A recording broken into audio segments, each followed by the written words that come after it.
করছি না, না কাজ করছি। আরে আরে আরে তুই যেটা রে আকাম কাজ মনে করে আমার তো সেটা রে আকাম বলে মনে হয়। আজে বাজে বই কোনা, না না আজে বাজে বই কোনা।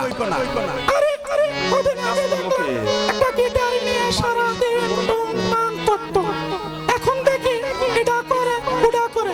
হ্যাঁ বন্ধুরা, আপনারা কেমন আছেন? নিশ্চয়ই ভালো। হ্যাঁ, বাংলাদেশ 6 ঋতুর দেশ, গ্রীষ্ম বর্ষা শরৎ হেমন্ত শীত বসন্ত। হেমন্তের অবসানে হিমশীতল বাতাসে কাঁপতে কাঁপতে শীত এসে হাজির হয়। এ যেন হেমন্তের প্রগাঢ় রূপ। বন্ধুরা আপনারা জানেন শীত ঋতুতে বাংলাদেশের গ্রামগঞ্জে আনাচে কানাচে হরেক রকমের মেলা বসে বসে বাউলা গানের আসর এবং আমাদের বাংলার ঐতিহ্য যাত্রাপালা, বাংলার গ্রামগঞ্জের এক ঐতিহ্য অনুষ্ঠান আজ বৈশাখী সাংস্কৃতিক গোষ্ঠীর ব্যানারে আমি আজ আপনাদের সম্মুখে মঞ্চস্থ করতে যাচ্ছি।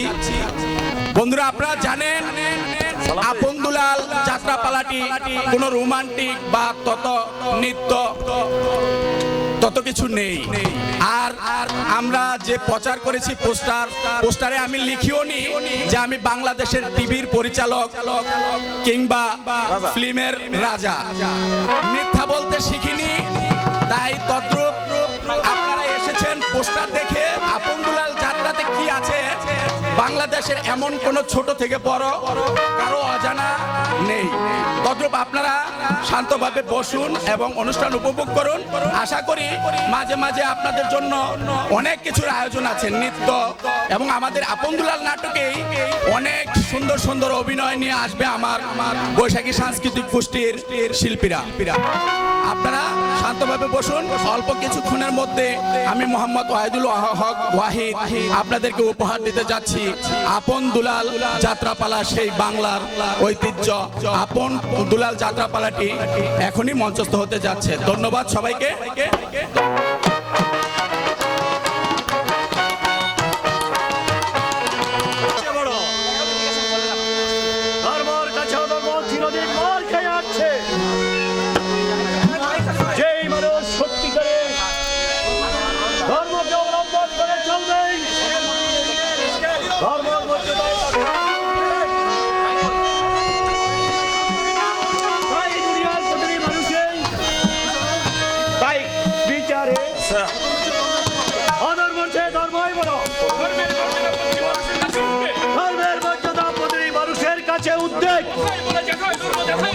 কথাই বলে যথাই ধর্ম, কথাই জয়, পাপ করলে জয় জগতে জয়।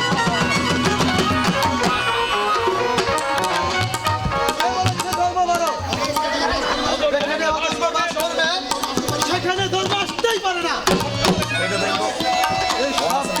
সবকিছু জেনেও অধর্মকে অবলম্বন করে সেই নরকের পথে এগিয়ে যায়। অধর্মের পথ ধরে অনেকেই চায় বড় হতে, কই ধর্ম তো পারে না সেই অধর্মের পথ থেকে ধর্মের পথে টেনে নিয়ে যেতে। তাই আমি জানি আজকাল ধর্মের চেয়ে অধর্মই হচ্ছে বড়। তার স্থান ধর্মের অনেক ঊর্ধ্বে।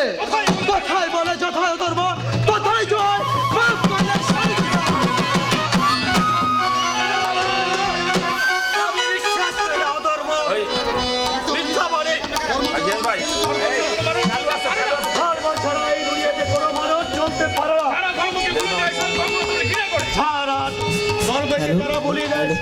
ভগবান যাদেরকে ঘৃণা করে, সমাজের মানুষ জানে ধর্মকে যারা ভালোবাসে স্বয়ং ওই ভগবান তাদের। তাই এসব যদি অধর্ম ডাকে ধর্ম প্রতি সাড়া দিতে পারে না। তাই মানুষের বিচারে ধর্ম হচ্ছে সবচেয়ে বড়।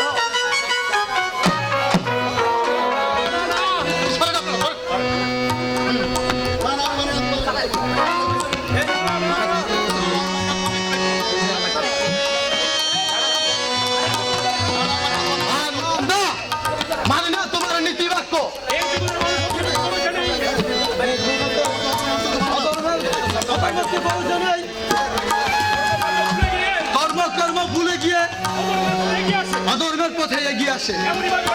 এমনি ভাবে অনেক বড় হবার আশায় একের পর এক অধর্মকে অবলম্বন করে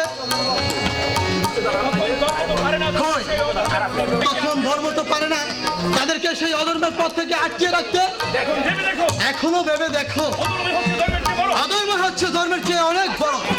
অসম্ভব কথা। ধর্ম ছাড়া পৃথিবীতে কোনো মানুষ চলতে পারে না।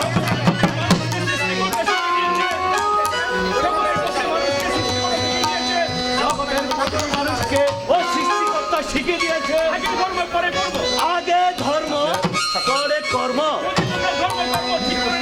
যদি তোমরা ধর্ম কর্ম ঠিক রেখে চলতে পারো তাহলে যে ওই পৃথিবীর কোনো শক্তি নাই যে তোমাদেরকে ক্ষতি করবে। কাজে মানুষের বিচারে হচ্ছে ধর্মই হচ্ছে বড়, অধর্ম ছোট। এখনো ধর্মের বাহাদুরে বলো, ধর্ম ছোট অধর্ম বড়। আমি বলবো ধর্ম বড়, অধর্ম ছোট। তাহলে আমি সত্যি বলে তোমাকে স্বীকার করাবো যে ধর্মের চেয়ে অধর্মই বড়।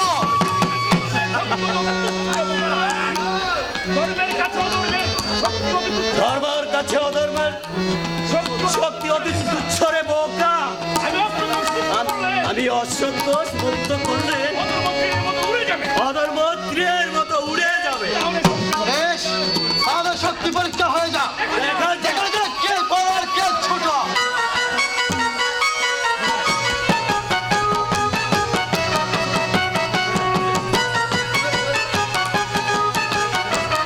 কি করছো তোমরা, কি করছো? ধর্মের সংঘর্ষ, অধর্ম আমি বলবো ধর্ম।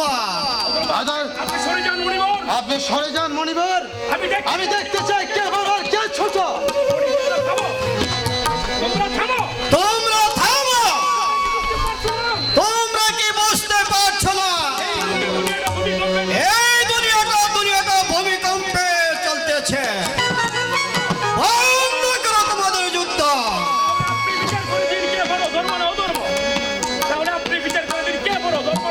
তাহলে যে আপনি বিচার করে দেন কে বড়, ধর্ম না অধর্ম? এত বড় কঠিন বিচার, তার চেয়ে তোমরা এক কাজ করো, বেশি রকম বাড়াবাড়ি না করে ওই ধনপতি রাজার কাছে চলে যাও। তিনি হলেন সত্যের বিচার, ন্যায় বিচার করে। ওনার কাছে গেলেই জানতে পারবে ধর্ম বড় না অধর্ম বড়। যাও, এই মুহূর্তে রাজ দরবারে চলে যাও। চলো, তাহলে যে আমরা ওই ধনপতি রাজার নিকটে যাই। গিয়ে দেখি তার বিচারে কে বড় কে ছোট।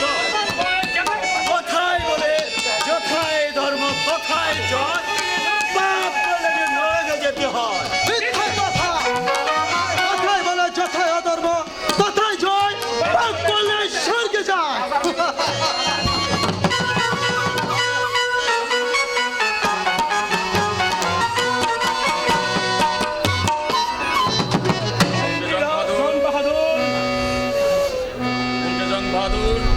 আজ আমার মনটা বড় চঞ্চল হয়ে উঠেছে।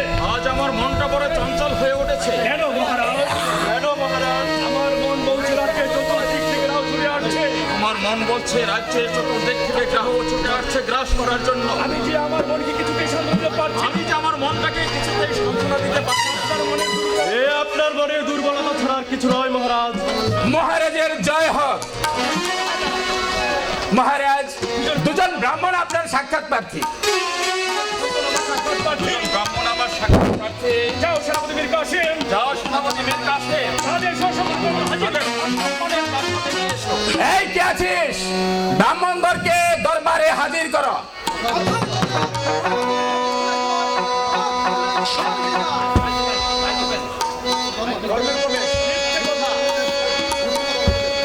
মিথ্যে কথা ধর্মদেব। কোথায়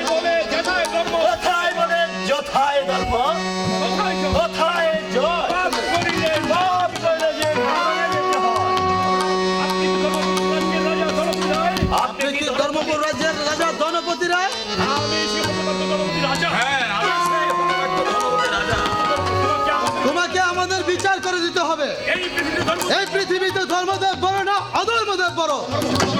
রাজা শোনো দলপতি রাজা, তুমি এই সূক্ষ্ম বিচার করে নেবে। এই পৃথিবীতে যত দয়ের দেবতা আছে সবার মাঝে ধর্ম বড় না অধর্ম বড়? দেবগণ, শুনুন দেবগণ, আপনারা দেব বংশের আমি পুত্র মানো, আপনারা দেব বংশের আর আমি সাধারণ মানব হয়ে আমি আপনাদের বিচার কেমন করে হ্যাঁ মহারাজ, আপনি যখন বিচারের আসনে বসেছেন তাহলে তাদেরকে সূক্ষ্ম বিচার করেই দিতে হবে। সেনাপতি মীর কাসেম, আদেশ করেন মহারাজ। জং বাহাদুর, মন্ত্রী জং বাহাদুর, বলো এবার আমি কি করতে পারি? যদি বলি ধর্মদেব বড় তাহলে অধর্মদেব আমাকে তো বলছে না, আর যদি বলি অধর্মদেব বড় তাহলে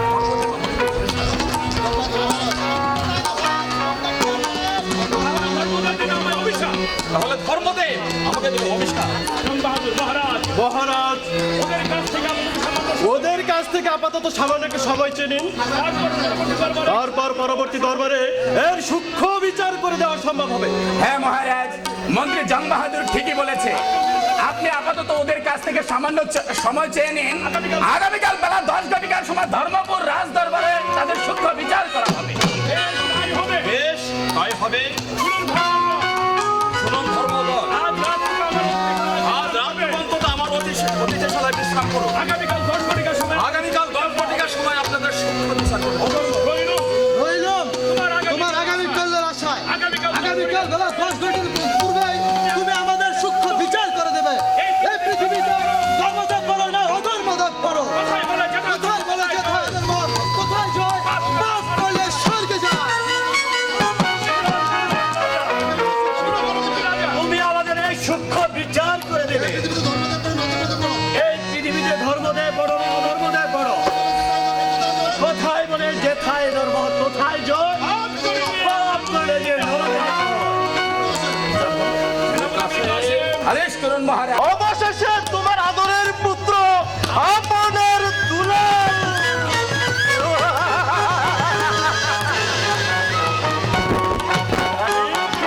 চলো আগে তোমাকে চিতায় তুলে দিয়েছি। জুতার চিতায় তোমার দেহ দাহন হবার সাথে সাথে সমস্ত রাজ্য মাঝ আমি জ্বালিয়ে তুলবো। এই কীর্তির আগুন! দাদা দাদা দাদা তুমি কোথায়? দাদা দাদা তুমি কোথায়? দুলাল, আমি তো এখানে। বল দুলাল। মা কি আর কোনোদিন ফিরে আসবে না দাদা? আরে দুলাল, যে চলে যায় সে যে আর কখনো ফিরে আসে না। দাদা দাদা আমাদের ছেলে মা চলে গেল। দুলাল, আজ আমরা কাকে মা বলে ডাকবো? আর কে আমাদেরকে আদর করবে? দাদা দুঃখ করিস না দুলাল। আপন ঠিকই বলেছে, পিতা যে পৃথিবী ছেড়ে চলে যায় সে কোনোদিন আর পৃথিবীতে ফিরে আসে না। পিতা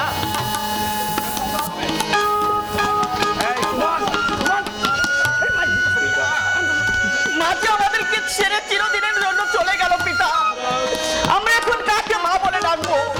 আপনি যদি এভাবে তাদেরকে নিয়ে ভেঙে পড়েন তাহলে রাজকার্য দেখবে কে আর তাদেরকে সান্ত্বনাই বা দেবে কে?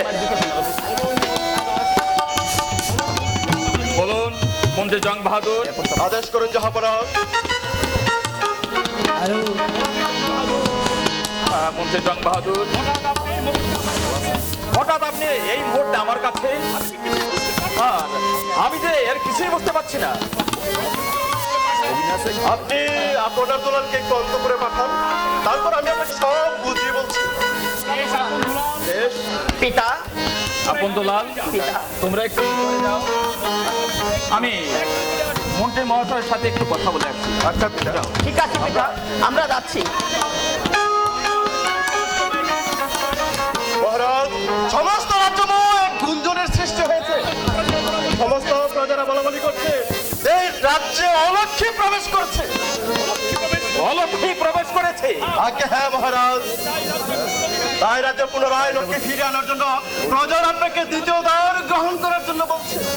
তারপরে মন্ত্রী জং বাহাদুর, তারপরে মহারাজ, তারপরে আপনি সম্মুখে থাকা থাকতে আমি রাজলক্ষ্মীকে কথা দিয়েছি, সে মৃত্যুর পর আমি কোনোদিন দ্বিতীয় দ্বার গ্রহণ করবো না।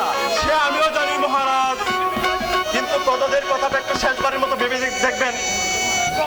প্রজা, হ্যাঁ মহারাজ, চলে যাক প্রজা। আমি চাই না প্রজা, চাই না রাজ্য, চাই না সিংহাসন। আমি চাই প্রতিজ্ঞা রক্ষা করতে।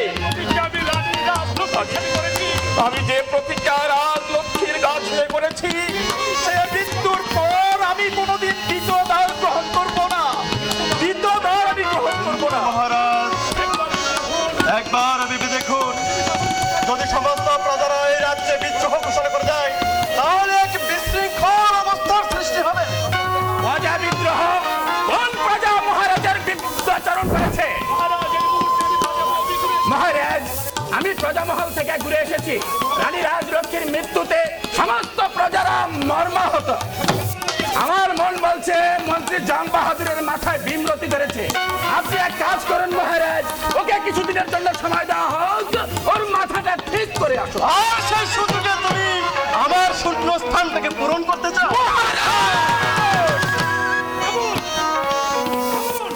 থামুন, আমি আর কোনো কথা শুনতে চাই না। এটা রাজদরবার, নাট্যশালা নয়। সেনাপতি মীর কাসেম, আদেশ করুন হুজুর। তুমি হঠাৎ আমার কাছে? আমি কোনো ভাগ বিতণ্ডা করতে আসিনি মহারাজ, আমি এসেছি আপনার সঙ্গে দু একটি কথা বলার জন্য। বেশ, বলো কি বলতে চাও। মহারাজ, আমার এক বাল্য বন্ধু আছে। আমি চাচ্ছি আপন দুলালকে আমার বাল্য বন্ধুকে দিয়ে মানুষের মতো মানুষ করে গড়ে তোলার জন্য।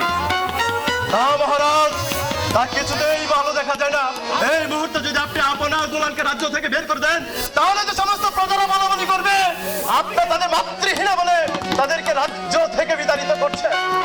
মহারাজ, তাহলে তারা মানুষ হয়ে বড় হতে পারবে না, একটা অমানুষ হয়ে বড় হতে হবে, যদি তাদেরকে লেখাপড়া শিক্ষা দেওয়া না হয়। বেশ বেশ, তাই হবে মীর কাসেম। এই মুহূর্তে তুমি আপনার দুলালকে নিয়ে মাস্টারের বাড়িতে নিয়ে যাবে। আপনার আদেশ শিরোধার্য মহারাজ। আর মাস্টারকে বলবে তার নিজের সন্তানের মতো তাকে যেন নিজে সুশিক্ষিত করে মানুষের মতো মানুষ করে। তাই হবে মহারাজ। মহারাজ, আমি চলে যাচ্ছি আপন দুলালকে নিয়ে মাস্টারের বাড়িতে। মন্ত্রী জাম বাহাদুর, আমি আপন দুলালকে নিয়ে মাস্টারের বাড়ি যাচ্ছি। আর আপনাকে যাবার মুহূর্তে একটি কথা স্মরণ করে যাচ্ছি, আপনি যদি মহারাজকে কোনো বিষয়ে তোলেন, তাহলে এই পৃথিবীর সবাই ক্ষমা করলেও সেনাপতি মীর কাসেম ক্ষমা করে। বেশ, মন্ত্রী জন বাহাদুর, সাথে থাকেন মহারাজ। এখন কর্মত দরবার বন্ধ করতে চাই। বেশ, তাই চলো মহারাজ। আমি বড় ক্লান্ত, আমি একটু বিশ্রাম নিতে চাই। সেনাপতি মীর কাসেম, আজ তুমি রাজপ্রাসাদ আমাকে যেভাবে অপমান করে গেলে, তুমি হয়তো ভুলে গেছো আমি এই ধর্মপুর রাজ্যের মন্ত্রী জং বাহাদুর। আমি যতদিন পর্যন্ত এই প্রাসাদে বেঁচে থাকবো, এর প্রতিশোধ আমি নেবই নেব।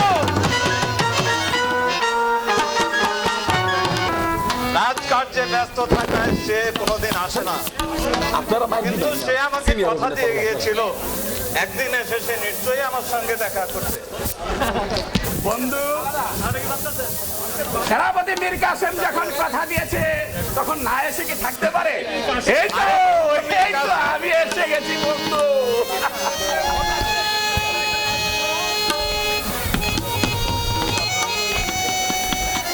একই বন্ধু মীর কাসেম, হঠাৎ তুমি কি মনে করে? আমি এসেছি, রানী রাজলক্ষ্মীর সাথে আমি কথা দিয়েছি, তার স্নেহের নিধি আপনার দুলালকে মানুষের মতো মানুষ করে গড়ে তুলতে হবে। তাই মাস্টার, আমি এসেছি রানী রাজলক্ষ্মীর প্রতিজ্ঞা রক্ষা করতে, তোমার সাহায্য নিতে। প্রতিজ্ঞা? হ্যাঁ। কি সেই প্রতিজ্ঞা? এই যে দেখো, স্নেহের আপনার দুলাল আর ওরা মাকে হারিয়ে একেবারে হয়ে আছে, তাই তাদেরকে লেখাপড়া শিক্ষা দিতে হবে। আমি তোমার কাছে আমার আপন দুলালকে রেখে গেলাম। বলো মাস্টার, বলো মাস্টার, তুমি লেখাপড়া শিক্ষা দিয়ে ওদেরকে মানুষের মতো মানুষ করে গড়ে তুলবে। আমি তোমাকে কথা দিচ্ছি বন্ধু, আপন দুলালকে আমি লেখাপড়া শিখিয়ে একটা মানুষের মতো মানুষ তৈরি করব। গুরুজি, তাহলে মাস্টার, রাজরক্ষীর গর্ভধারণ সন্তানকে আমার হাতে তুলে দিয়েছি, আজ হতে ওদেরকে আমি তোমার হাতে সঁপে দিলাম। মাস্টার,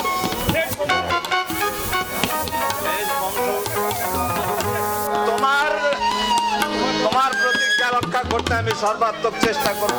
আপন দুলাল, এ হচ্ছে তোমার শিক্ষাগুরু মাস্টার, ওদেরকে সালাম কর।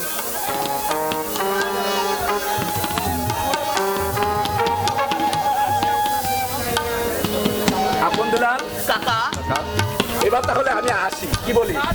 না কাকা, তুমি চলে গেলে আমাদের কি হবে? কে দেখাশোনা করবে? কেন, তোদের গুরুদেব আছে না? তোর গুরুদেবই তোদেরকে আমিও তোমার সঙ্গে যাবো কাকা, আমিও তোমার সঙ্গে যাবো। ওরে আমাদের দুলাল, তা হয় না রে আপন দুলাল, তোরা রাজার ছেলে, তোদেরকে লেখাপড়া শিখতে হবে, কারণ তোরা যদি লেখাপড়া না শিখিস তাহলে তোরা অমানুষ হয়ে এই পৃথিবীতে বেঁচে থাকতে হবে। কাকা কাকা, মা আমাদেরকে ছেড়ে চলে গেল, আর তুমিও আমাদেরকে ছেড়ে চলে যাবে কাকা। ওরে আপন দুলাল, আয় আমার মুখে আয়। তোদের পিতামাতা তোদের সঙ্গে বেইমানি করতে পারে, কিন্তু তোদের কাকা তোদের সাথে কখনো বেইমানি করতে পারে না। আপন দুলাল, আয় তো এদিকে আয়। দেখ তো ওই গাছের আড়ালে কতগুলো পাখি বসে আছে। বলে দেখ তো কয়টি পাখি। দেখ, হ্যাঁ? তাই তো দেখা যাচ্ছে। বল, বল। হ্যাঁ, ওই দাদা, দেখো তো ওখানে কয়টা পাখি? ওইখানে 1 2 3 4। কাকা কাকা, দাদা, কাকা যে আমাদেরকে ছেড়ে চলে গেল। কি আপন কাকা যে আমাদেরকে ছেড়ে চলে গেছে? গুরুজি, কাকা আছো কেন? আমাদের এখন কি? তোমার কাকা চলে গেছে, তাতে কি হয়েছে? আমি তো আছি। তোমরা কাঁদছো কেন? গুরু, তোমাদেরকে যে লেখাপড়া শিখে মানুষের মতো মানুষ হয়ে গড়ে উঠতে হবে। গুরুদেব, ক্যামেরা চেঞ্জ করো, আরেকটা লোক। কাকা যে আমাদেরকে ছেড়ে অনেক দূরে চলে গেল। তোদের কোনো ভয় নেই আপন দুলাল, আমি তো রয়েছি। তোমাদেরকে লেখাপড়া শিখে একটা মানুষের মতো মানুষ গড়ে তুলতে হবে, এটাই আমার কামনা। লেখাপড়া ভাল লাগে না, মনে বড় দুঃখ। হায়রে মায়ের মুদে ছেড়ে গেল গুরু, এই দুনিয়ার পরে গো, এই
পারি, তোর কান্না আমি সইতে পারি না দুলাল। আর কাঁদিস না ভাই আমার।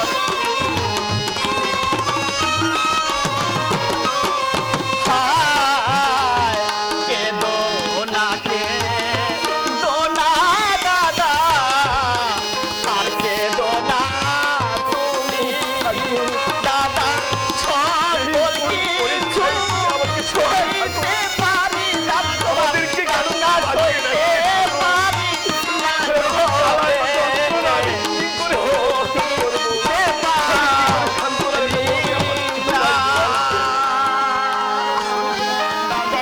গুরুদেব, করোনা বন্ধনাথ, গুরুদেব, পিতা মাতা কারো চিরদিন বেঁচে থাকে না, গুরুদেব, তাই তো তোমাদেরকে লেখাপড়া শিখে মানুষের মতো মানুষ হয়ে গড়ে উঠতে হবে। চলো, তোমাদের অসুবিধা পেয়েছে, তাই চলুন গুরুদেব।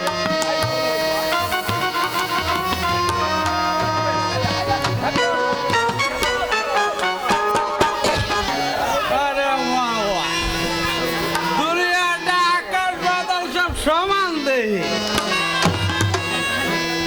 আমার বন্ধুরা বলে আমি নাকি এই জগতের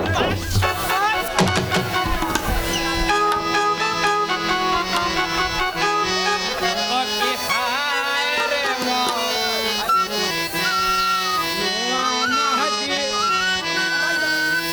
নদের নৌকা পাহাড় দিয়া যায় ও বাবা ও কি হায়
তুমি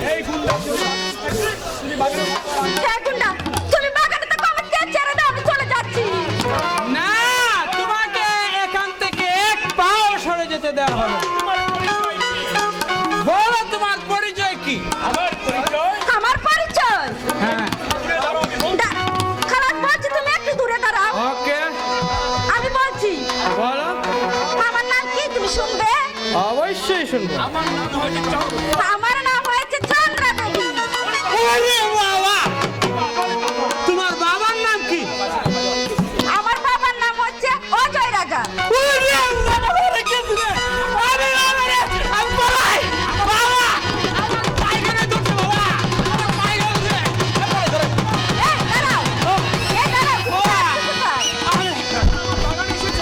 কারণ তুমি আমার বাগানে এসেছো, আমার অনুমতি ছাড়া তুমি যেতে পারবে না। আমার বাবা নেশা ছুটে গেছে বাবা, আমি এখন নেশা করবো বাবা, আমি পলাই। আমি তো বললাম তোমাকে আমি বন্দি করব। বন্দি মানে?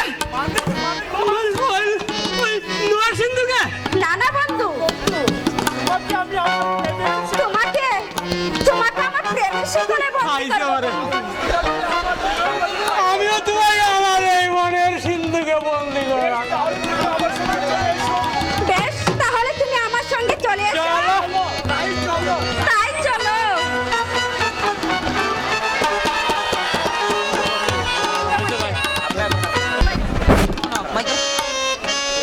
জন বাহাদুর, আমি বড় চঞ্চল হয়ে উঠে পড়েছি, আমি বড় চিন্তিত। একদিকে প্রজাদের বিদ্রোহ আর অন্যদিকে প্রতিজ্ঞা। আমি কোন পথে যাব বলুন মহারাজ, প্রজাদের কথা থেকে আপনি শেষবারের মতো একবার ভেবে দেখবেন। মন্ত্রী জং বাহাদুর, বলুন মহারাজ। হ্যাঁ, আমি জানি প্রজাদের মধ্যে বিদ্রোহ সৃষ্টি হয়েছে, কিন্তু আমি যে প্রতিজ্ঞা করেছি রানী রাজলক্ষ্মীর মৃত্যুর পর আমি কোনোদিন দ্বিতীয় দান গ্রহণ করবো না। কিন্তু মহারাজ, আপনি কি একবার ভেবে দেখেছেন, আপনি দেবতাগণের সম্মুখে দাঁড়িয়ে প্রতিজ্ঞা করেছিলেন ধর্ম রক্ষা করবেন বলে? আপনার ঘরে যদি লক্ষ্মী দাঁড়িল, তাহলে ধর্ম আর কর্মের কি না রইল?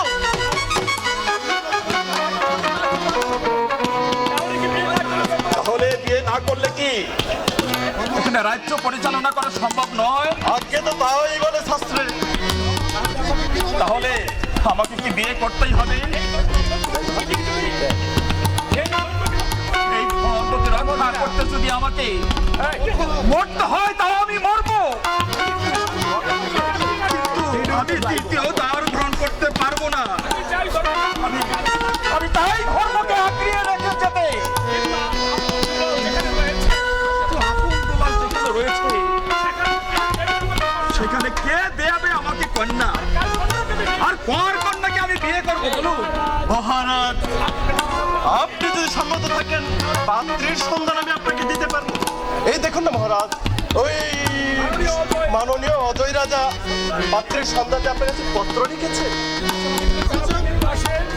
এর কাছে ওর জন্য আপনি কিছু ভাববেন না। এই মুহূর্তে তাকে ডেকে বলে দিন, মহারানী মারা যাবার পর থেকে আপনার মনটা বড় চঞ্চল হয়ে উঠেছে, তাই দুদিনের জন্য যাবেন হরিণ শিকার করতে। আর সে হরিণ শিকারের নাম ধরে আমরা যাবো সে অজয় রাজা রাজ্যের স্বয়ম্বর সবাই যোগদান করতে। বেশ, তাই হবে, ঠিকই বলেছেন জং বাহাদুর। এই কে আছিস? সেনাপতি মীর কাসেমকে পাঠিয়ে দে। মহারাজের জয় হোক। আদেশ করুন মহারাজ, আমাকে কেন স্মরণ করেছেন? রাজলক্ষ্মী মৃত্যুর পর আমি দুর্বল হয়ে পড়েছি, তাই দুর্বল মনকে সান্ত্বনা দেওয়ার জন্য আমি শিকার করতে যাব। শিকার করতে যাবেন? হ্যাঁ, মীর কাসেম। ওই মহারাজ, দরবারে তো কথা বলেননি যে আপনার মনে অভিলাষ জেগেছে শিকার করতে যাবেন। সেনাপতি মীর কাসেম, আদেশ করুন মহারাজ। আমার মনকে সান্ত্বনা দেওয়ার জন্য আমি স্বীকার করতে যাবই। তাই তো আমি তোমাকে স্মরণ করেছি। আমি যতদিন পর্যন্ত না আসবো ততদিন পর্যন্ত এই রাজ্যের ভার আমি তোমার কাছে অর্পণ করব। কি মহারাজ, আমি মনস্থ করেছি আপনার সঙ্গে আমি স্বীকার করতে যাব। না মীর কাসেম, তুমি বীর বিখ্যাত সেনাপতি, তুমি পারবে এই সিংহাসনকে রক্ষা করতে। তাই তোমার হাতে রাজ্যভার তুলে দিয়ে আমি মন্ত্রী জং বাহাদুরকে সঙ্গে নিয়ে যাব। মন্ত্রী জং বাহাদুরকে আপনি সঙ্গে নিয়ে যাবেন? তার জন্য তো তোমার মনে দুঃখ থাকার কথা নয়। ঠিক আছে মন্ত্রী জং বাহাদুর, আপনি মহারাজকে নিয়ে শিকারে চলে যান। আর আমার চালু, আপনি যেমনটি মহারাজকে নিয়ে শিকারে যাবেন, ঠিক তেমনটি আমার মহারাজকে নিয়ে ফিরে আসবেন। যাক, মীর হাসেমকে ফাঁকি দিয়ে তো বেঁচে গেলাম। এবার শিকারের ব্যবস্থা করো। আমি সব আগেই ব্যবস্থা করে সকালবেলায় রওনা করবো শিকারের জন্য। আমি সব আগেই ব্যবস্থা করে রেখেছি। ঠিক আছে, তাই চলো।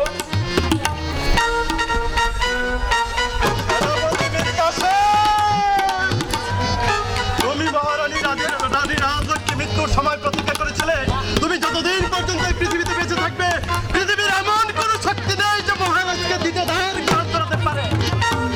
আমি মন্ত্রী জং বাহাদুর, শুরু হলো আমার প্রথম চক্রান্ত।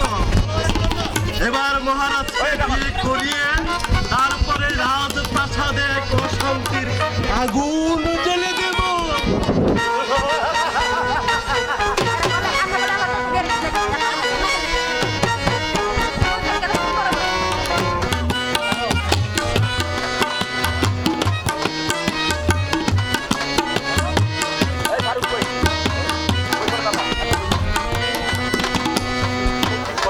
একজন গেলে তোর সখী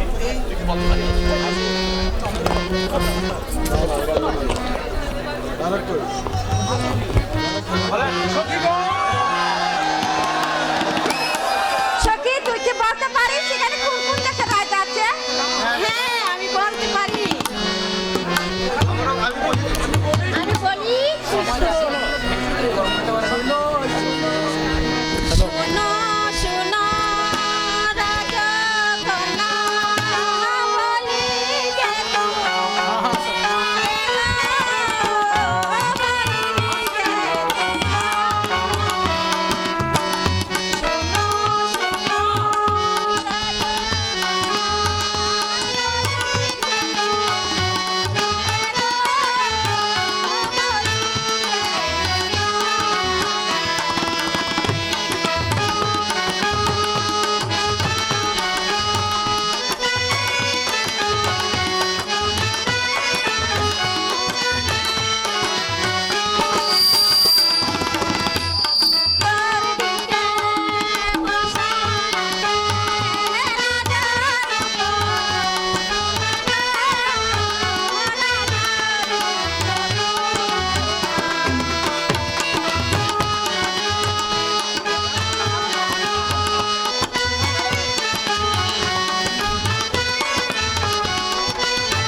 চলে যাব। কার গলে তুমি বড় মূল্য দাও সেটা না দেখেই চলে যাব। তাহলে তোরা বস। সাক্ষী তাই তো চন্দ্র সূর্য আসমানের তারা গো, আসমানের তারা। সাক্ষী তাই তো চন্দ্র সূর্য আসমানের তারা গো, আসমানের তারা। আয় গো পোহাতি তারা দেবা তারা গো,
অসম্ভব কথা। এই বিয়ে আমি কিছুতেই মানতে রাজি না। গণপতি রাজার সাথে যুদ্ধ হবে, তারপরে আমি দেখবো কে উত্তীর্ণ হতে পারে। মহামান্য রাজকুমারীর কাছে আমার আবেদন, গণপতি রাজার সাথে যুদ্ধ হওয়ার পরে বিবেক বিবেচনা করে দেখবো এই বিয়ার এই যুবকন্যার কে স্বামী উপযুক্ত হতে পারে। আমিও চাইলে শক্তি পরীক্ষা করতে চাই। আসুন।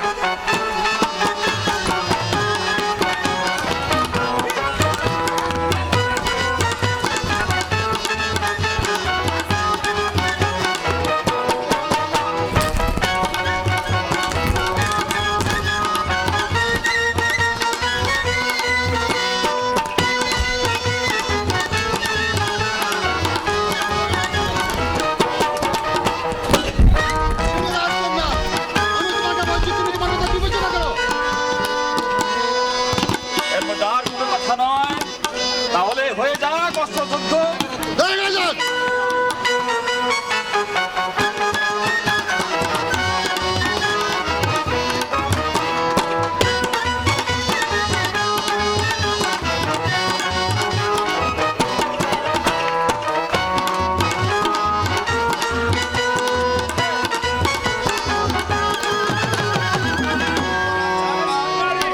রাজকুমারী,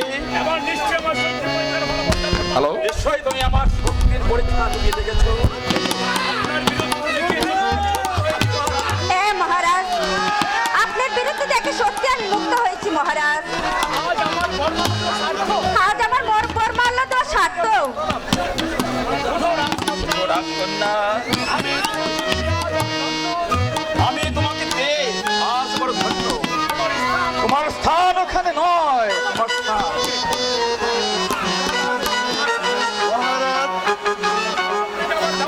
আমরা ধর্মপুরে যাবার ব্যবস্থা করি। তাই করো। ঠিক আছে মহারাজ। স্বামী, আমার একটা অনুরোধ আছে।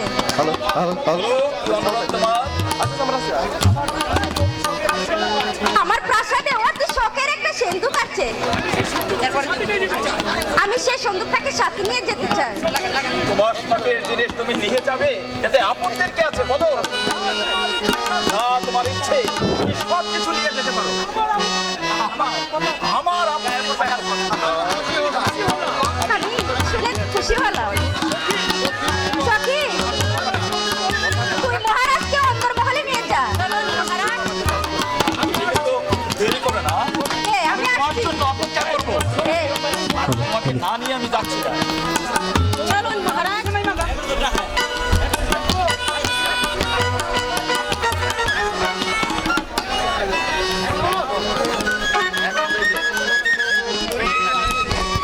সুন্দরী, আমি এসে গেছি সুন্দরী। আমার আমার হৃদয়টা যেমন কেমন কাঁপছে সুন্দরী। খাবে না, তুমি যে একটা বীরু। কি? আমি হেকমত আলী বীরু? তুমি মহাবীর হেকমত আলীকে বলছো বীরু? তুমি জানো আমি তোর ভাঙতেও জানি, আবার ভাঙতেও জানি।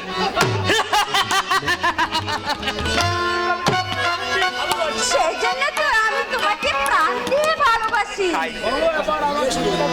বল এবার আমাকে কি করতে হবে? তুমি যাবার জন্য তৈরি হয়ে যাও। এসো, গোপনে তোমাকে আমি বুঝিয়ে বলছি। ওরে বাবা রে!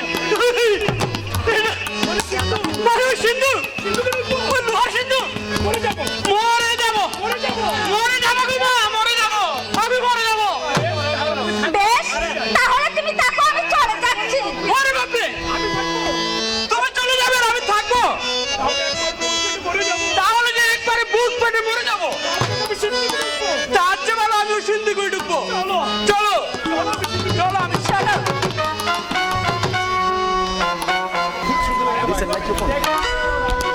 এমনিভাবে কি দেখছো রানী? আপনার লাইট তো নাই। দেখছি সে অন্ধ মোহ। লাই এখন অন্যজনে দেন। মনটা তোমার কেমন লাগছে বলো? চমৎকার। ভালো লাগছে তাই না?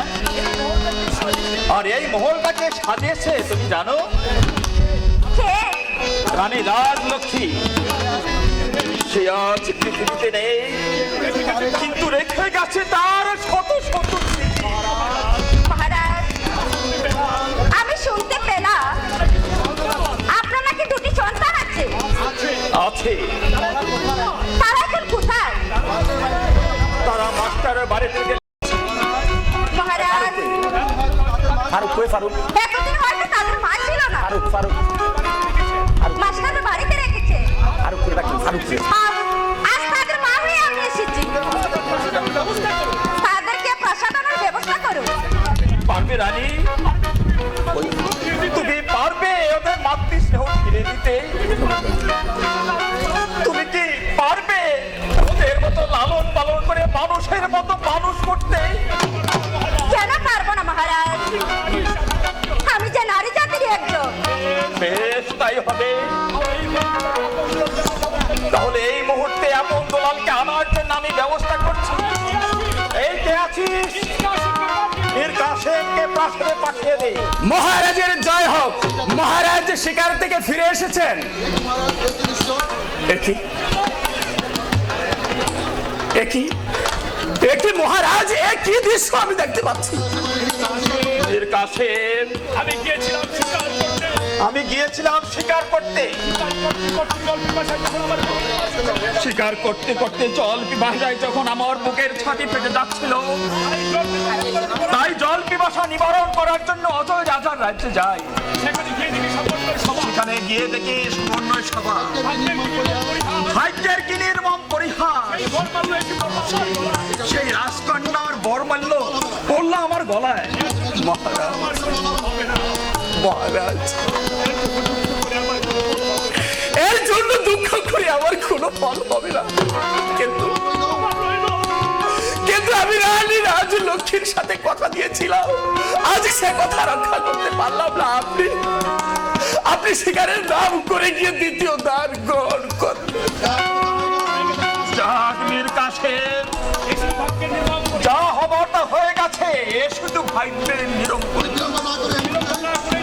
তুমি বিলম্ব না করে এই মুহূর্তে আপন দোলালকে আনার ব্যবস্থা কেন মহারাজ? আমি যে ওদের মা হয়ে এসেছি। মা হয়ে এসেছেন? ওগো দেবী, ওগো দেবী, আপনি কি সত্যি পারবেন আমার স্নেহের আপন দুলালকে মানুষ রূপে গড়ে তুলতে? কেন পারবো না? আমি যে মায়ের জাতির একজন। ওদেরকে মায়ের মতো স্নেহ দিয়ে লালন পালন করে আমার বুকের মাঝে জড়িয়ে রাখবো। ওগো দেবী, ওগো দেবী, তাই যদি হয় আমি মুসলমান আল্লাহর নামে শপথ করে বলছি, এই তো আমি ছুটে যাচ্ছি আপন দুলালকে মাস্টারের বাড়ি থেকে নিয়ে আসার জন্য। আপনি আপনি যদি পারেন আপন দুলালকে মানুষ রূপে গড়ে তুলতে, তাহলে আমি যতদিন বেঁচে থাকবো আপনার আশীর্বাদ নিয়ে বেঁচে থাকবো। কাছে এই হলো আমার রাজ্যের বীর বিখ্যাত সেনাপতি মীর কাসেম।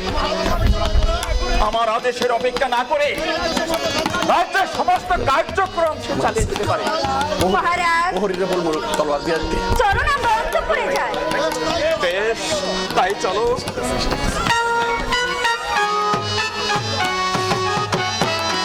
মা কি আর কোনোদিন ফিরে আসবে না দাদা? ওরে নারী দুলাল, যে চলে যায় সে যে কখনো ফিরে আসে না।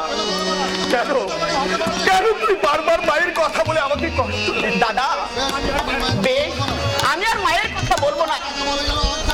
আচ্ছা, কাকাকে কাল বলে গেল আমি আজ যাবো আবার কালকে আসবো। ওই কাকা তো এখন এলো না। কাকা যখন বলে গেছে তখন অবশ্যই আসবে। তুই দেখিস আপন ঠিক কথা বলেছে। এই তো আপন দুলাল। কাকা কাকা কাকা, আমি ছুটে এসেছি। এতদিন জানলাম কাকা। এতদিন কোথায় ছিলে কাকা? তো আরে আমার রাজ দরবারে কত কাজ পড়ে থাকে, ওদিকে সামাল দিতে হয় না। হ্যাঁ আপন দুলাল, কাকা, তোদের মা এসেছে, তোদেরকে দেখবে। আমার মা এসেছে। আমি এসেছি তোদেরকে নিয়ে যাওয়ার জন্য। আমি মাকে দেখতে যাবো কাকা। রাজ অন্তঃপুরে আমার নারী। হ্যাঁ মাস্টার, হ্যাঁ মাস্টার। মহারাজ রানী রাজলক্ষ্মীর সাথে প্রতিজ্ঞা ভঙ্গ করি আমার দ্বিতীয় দ্বার গ্রহণ করেছে মাস্টার। তাই তো মাস্টার, আপন দুলালকে তাদের মা দেখবে। তুমি তুমি ওদেরকে হাসি মুখে বিদায় দাও বন্ধু। ঠিক আছে বন্ধু মীর কাসেম। আমি মায়ের কাছে যাবো কাকা। এই, তাড়াতাড়ি চলো, আমার মাকে দেখবো আমি। আপন, ওরে দুলাল, তোরা তোদের গুরুদেবের কাছ থেকে আশীর্বাদ নিয়ে বিদায় নিয়ে চল। আমি তোদের মায়ের কাছে গুরুজি। আচ্ছা কাকা, দুলাল যখন এত করে বলছে তখন আমাদের বিদায় দিন। আমি কথা দিয়ে যাচ্ছি, দুদিন পরই আমরা আবার ফিরে আসবো। ওরে আপন, ওরে আনন্দ দুলাল, এই মুহূর্তে তোদেরকে আমার দেবার মতো কিছুই নেই, শুধু তোদেরকে আশীর্বাদ করছি। তোরা দেখো দিবি বিদায় দেন বিদায় দেন গুরু, বিদায় দেন মোদের ছোট মাকে দেখতে যাবো গুরু, আমরা দুটি ভাইয়ের, আমরা দুটি ভাইয়ের। আমার মা এসেছে কাকা। হ্যাঁ, শীঘ্রই চল। আজ আমার খুব আনন্দ হচ্ছে। আমার মা এসেছে। ওরে দুলাল, শীঘ্রই চল তোরা, তোদের মা তোদেরকে দেখতে চেয়েছে।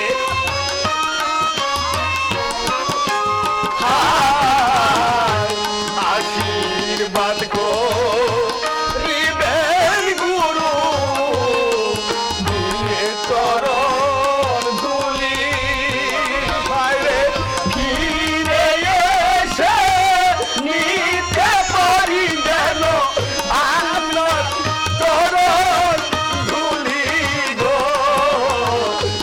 আপনার চরণ ধুলি।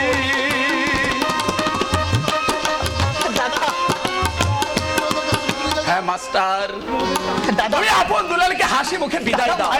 কেন বুঝতে পারছো না মাস্টার? ধর্মপুর রাজ্যে স্বয়ং রাহু ঘুরে বেড়ায়, আর সেই রাহুকে দমন করতে হলে সদা সর্বদা আমাকে উপস্থিত থাকতে হয়। বেশ বন্ধু মির্জা আছে, তোমার কথা মতো আমি আপন দুলালকে বিদায় দিচ্ছি। ওরে আপন গুরুদেব, এই বিদায় মুহূর্তে তোকে দেবার মতো আমার কাছে কিছুই নেই। তাই তো আমার গায়ের চাদরখানি আমি তোকে দান করলাম। গুরুদেব, আপনার এই দেওয়া দান আমি চিরদিন মাথায় করে রাখবো গুরুদেব। চলি ভাই, এই মুহূর্তে আমি আপন দুলালকে নিয়ে রাজ দরবারে চলে যাচ্ছি। কিন্তু বন্ধু, যাবার মুহূর্তে তোমার কাছে একটি কথা আমি বলে যাচ্ছি, আপন দুলালকে নিয়ে যদি ধর্মপুর রাজ দরবারে আমি কখনো বিপদের সম্মুখীন হই, আর সেই বিপদ মুহূর্তে তুমি আমাকে সাহায্য করবে, কথা দাও। বেশ বন্ধু মির্জা আছে, আমি তোমাকে কথা দিচ্ছি, আমার দেহের এক বিন্দু রক্ত দিয়ে হলেও আমি তোমার প্রতিজ্ঞা রক্ষা করবো। আপন দুলাল, আমি তোমার প্রতিজ্ঞা চল রক্ষা করবো। চলা আমরা রাজপ্রাসাদ থেকে আসি গুরুদেব। ওরে আপন, ওরে দোলাল, চলে আয়, চলে আয়। ভালোই ভালোই জলদি জলদি ফিরে আয়। আপনি আমাদেরকে আশীর্বাদ করুন, আপনি আমাদেরকে আশীর্বাদ করুন। আসি গুরুদেব। আসি।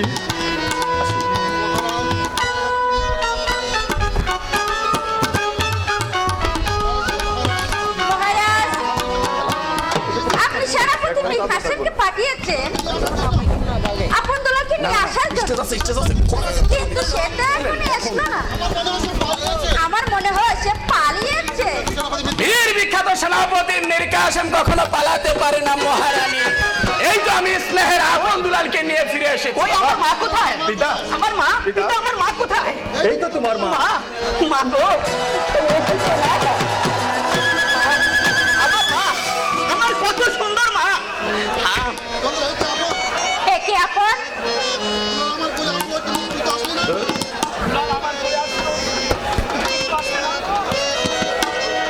মহারাজ চলুন। দুলাল তো আমার কোলে আসলো, তুমি তো আসলেন আপন। সে কি মা? মহারাজ চলুন। দুলাল তো ছোট, সে তোমার কোলে উঠতে পারে, কিন্তু আমি তো বড় হয়ে গেছি, আমি তো তোমার কোলে উঠতে পারি না মা। চল তোমরা তোমাদের সাথে খেলা করো, হ্যাঁ, আমি আসি। হ্যাঁ, তাড়াতাড়ি এসে চলুন মহারাজ। বেশ। আর কখনো তোমরা স্কুলে যাবে না, তোমরা আমারই কাছে লেখাপড়া শিখবে। ওগো, ওগো যশোদা জননী, আজ চেয়ে দেখো তোমার এই নিঃস্ব রিক্ত অসহায় দুটি ভাই তোমার সম্মুখে দাঁড়িয়ে আছে। যদি কোনোদিন কোনো অপরাধ করে থাকি, তুমি নিজ গুণে ক্ষমা করে দিও।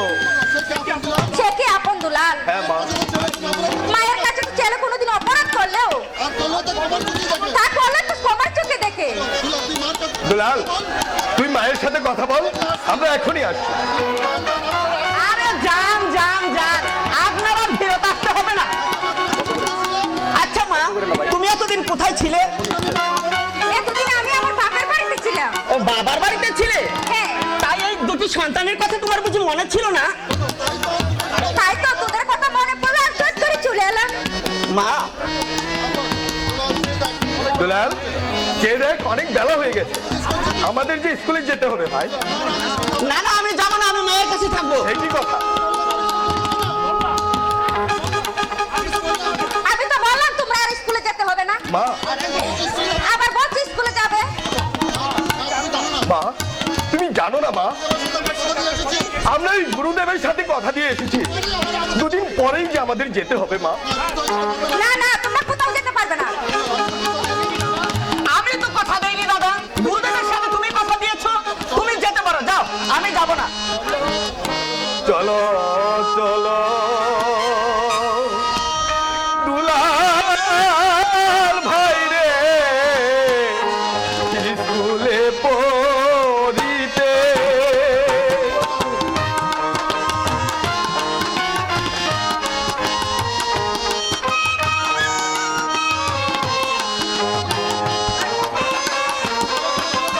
হায়, চলো চলো দুলাল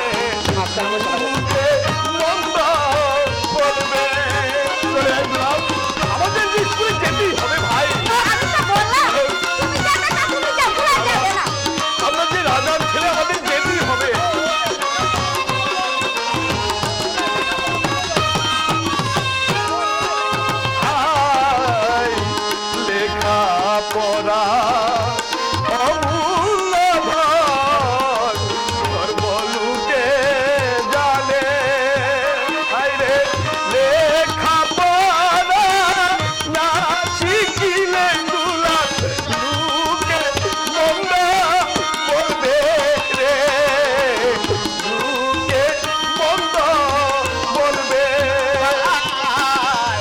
যাব এমন কথা তুই বলিস না দুলাল আমরা যে রাগান ছেলে মায়ের কাছে থাকবো আমি ভাবনা আমার কিসে গো চলে আয়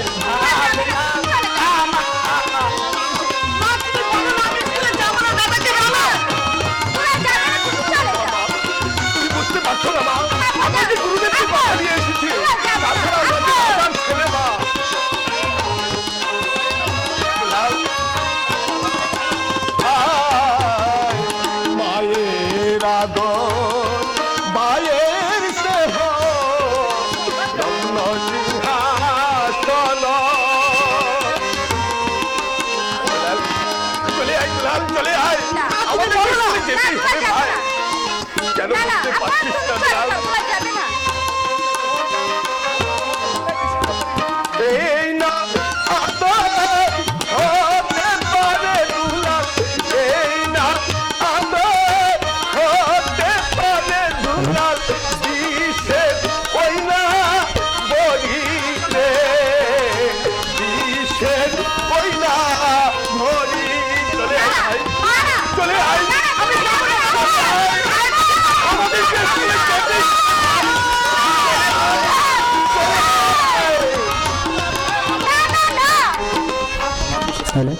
আপন আপন তোমাকে আমার কাছ থেকে ছিনিয়ে নিয়ে যাবে এ কখনো হতে পারে না কেন কেন এত অহংকার আপনার সেই অহংকার আমি ভেঙে দেব আমি ওদের মা হয়ে এসেছিলাম মা হয়ে থাকতে যখন আমাকে দিলই না তাহলে আমি দেখে দেব কোথায়কার জল কোথায়কার গিয়ে ঘোরা